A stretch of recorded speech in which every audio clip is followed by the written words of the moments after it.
बात करेंगे हम एवेक्स की। इसकी कल हमने डिस्कॉर्ड पे भी एक अपडेट दी थी। डिस्कॉर्ड अगर आपने ज्वाइन करना है तो इसका मैं लिंक डिस्क्रिप्शन में दे दूंगा, फ्री ऑफ कॉस्ट है, आप ज्वाइन कर सकते हैं। तो स्टार्ट करेंगे हम इसके वीकली चार्ट से, क्योंकि एवेक्स पे हम इसलिए बात करेंगे क्योंकि एक अच्छा स्ट्रॉन्ग मूव दिया है इसने अपने वीकली डिमांड पे।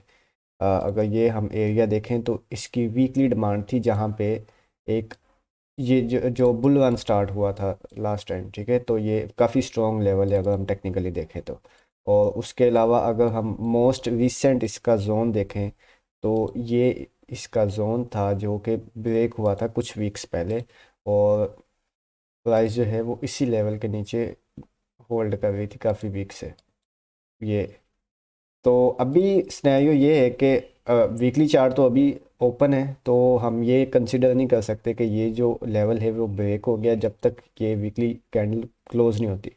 और वीकली कैंडल क्लोज में होने में अभी 2.5 डे, फ्राइडे भी हाफ पड़ा है, उसके बाद सैटरडे संडे प्राइस जो है वो चलती रहेगी। तो जब अगर तो वीकली चार्ट यहाँ पे जस्ट लेट्स से कि यहाँ पे अगर क्लोज होती है कैंडल, तो नेक्स्ट वीक जो है वो कोई भी पुल बैक जो इस एरिया में आएगा वापस, तो that will be an opportunity to buy, क्योंकि हमारे पास फिर ये एक कंफर्मेशन होगी कि जो बेयर्स हैं वो सेलर्स हैं वो इस एरिया से नीचे ट्रैप हो चुके हैं, ठीक है। और सेकेंडली हमारे पास यहाँ पे वीकली डिमांड भी थी, तो हमारे पास दो कन्फर्मेशंस हैं कि प्राइस जो है वो एक अच्छा मूव प्रोवाइड कर सकती है। तो अगर यहाँ पे से पे कैंडल क्लोज होती है तो नेक्स्ट वीक कोई भी जो पुल बैक जो इस एरिया में आएगा, तो वो एक बाय अपॉर्चुनिटी हो सकती है टुवार्ड्स फर्स्ट टारगेट जो होगा वो ये एरिया होगा, विच इज़ 18.5। और सेकंड से जो टारगेट होगा वो ये होगा, ठीक है, बेस्ड ऑन वीकली चार्ट।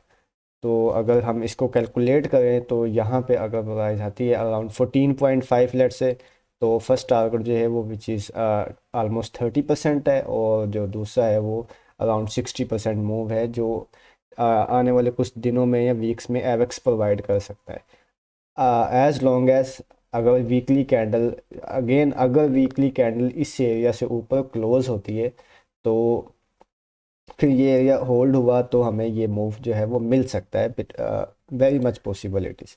तो अगर हम डेली चार्ट की बात करें तो डेली चार्ट यहाँ पे जो मैंने एरिया ड्रॉ किया है वीकली चार्ट पे, वो आप देखें यहाँ पे होल्ड कर रहा है।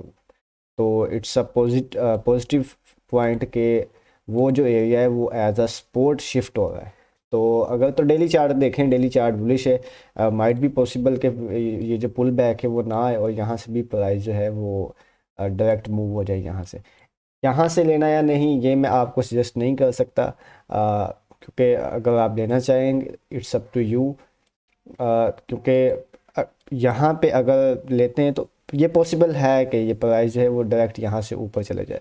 तो यहाँ से अगर आपने लेना है तो इट्स अप टू यू। अगर ये हाई ब्रेक होता है तो stop loss will be today's low, क्योंकि अगर ये कल वाला हाई अगर ब्रेक होता है तो अगर वो ये वापस नीचे जाता है तो it will be a sign of weakness, ठीक है। तो ये जो है वो ट्रेड सेटअप हो सकता है अगर कल वाला हाई जो है वो ब्रेक होता है तो, ठीक है। और स्टॉप लॉस काफ़ी बड़ा होगा तो I wouldn't suggest it to do. तो मैं पर्सनली मैं यही रिकमेंड करूँगा, क्योंकि वीकली चार्ट की बेस पे ये ट्रेड ली जा रही है, तो अगर कैंडल यहाँ पे क्लोज होती है तो नेक्स्ट वीक अगर पुल बैक यहाँ पे आता है तो ये एक लेस रिस्की सिनेरियो होगा, ठीक है। तो अगर हम डेली चार्ट पे इसको देखें तो पॉसिबल है कि यहाँ से पुल बैक आ जाए, क्योंकि हमारे पास मूव तो इतना खैर नहीं आया, ये छोटी छोटी कैंडल से उसके बाद यही एक कैंडल आई है। और लेकिन पॉसिबल है कि नेक्स्ट वीक हमें एक पुल बैक मिल जाए, क्योंकि अगर बिटकॉइन को हम देखें तो बिटकॉइन ने भी अभी कोई भी पुल बैक नहीं लिया। तो अगर बिटकॉइन को देख के हम चलें तो पॉसिबल है कि क्रिप्टो नेक्स्ट वीक एक पुल बैक प्रोवाइड करे, और नेक्स्ट वीक अगर पुल बैक आया तो this will be your opportunity to trade toward this area. तो आज की वीडियो के लिए इतना ही। I will see you in the next update. अगर प्राइस पुल बैक करती हो यहाँ आती हो तो मैं शायद एक और भी अपडेट बना दूँ एवेक्स की। टारगेट्स जो हैं वो आपके फर्स्ट टारगेट 18.5 और second target will be this around $23। तो मेक श्योर कि आप चैनल को सब्सक्राइब कर दें। आई will see you in next update. Thank you.